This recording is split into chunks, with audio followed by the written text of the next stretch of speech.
कांग्रेस सांसद राहुल गांधी ने रविवार को केंद्र के एक राष्ट्र एक चुनाव अभियान पर हमला बोलते हुए इसे भारतीय संघ और उसके सभी राज्यों पर हमला बताया।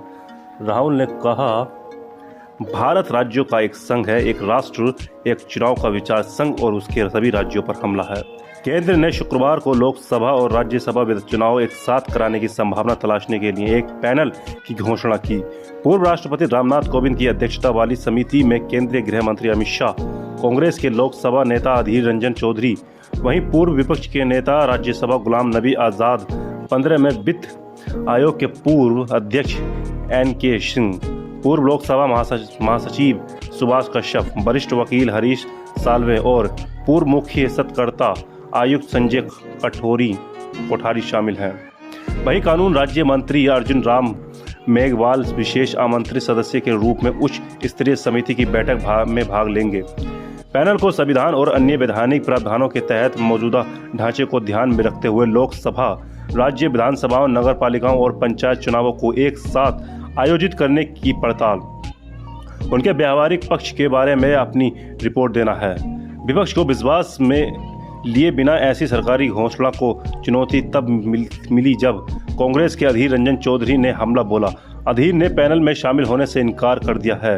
अधीर रंजन चौधरी ने केंद्रीय गृह मंत्री अमित शाह को लिखे पत्र में कहा, मुझे उस समिति में काम करने से इनकार करने में कोई झिझक नहीं है जिसके संदर्भ की शर्तों को इसके निष्कर्षों की गारंटी देने के लिए तैयार किया गया है। मुझे डर है कि ये पूरी तरह से धोखा है। इसके अलावा संवैधानिक स्वरूप को संदिग्ध तरीके से अचानक धकेलने का प्रयास है। अधीर ने पत्र में कहा, आम चुनावों से कुछ महीने पहले राष्ट्र पर गैर व्यावहारिक और तार्किक रूप से लागू न होने वाला विचार सरकार के गुप्त उद्देश्यों के बारे में गंभीर चिंता पैदा करता है। वहीं आम आदमी पार्टी के नेता सौरभ भारद्वाज ने ANI से कहा, ऐसा लगता है कि केंद्र सरकार डर गई है। वो किसी भी तरह जीतना चाहते हैं। भारत गठबंधन बनने के बाद वो सरकार बनाने के लिए नए तरीके सोच रहे हैं। वहीं आम आदमी पार्टी के आधिकारिक ट्विटर हैंडल पर लिखा गया कि देश के विकसित राष्ट्र बनाने के लिए सबसे ज़्यादा ज़रूरी है वन नेशन वन इलेक्शन या फिर one nation one education one health care, जिसके तहत अमीर गरीब सभी को एक समान बेहतरीन और मुफ्त शिक्षा और विश्व स्तरीय इलाज मिले। वन नेशन वन इलेक्शन से आम आदमी को कुछ नहीं मिलेगा। AIMIM प्रमुख असुद्दीन ओवैसी ने कहा कि समिति की नियुक्ति की अधिसूचना है पर गौर करें।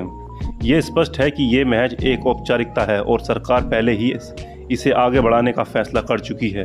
एक राष्ट्र एक चुनाव बहुदलीय संसदीय लोकतंत्र और संघवाद के लिए विनाशकारी होगा। ओवैसी ने कहा, आगामी राज्यों के चुनावों के कारण मोदी को गैस की कीमतें कम करनी पड़ी।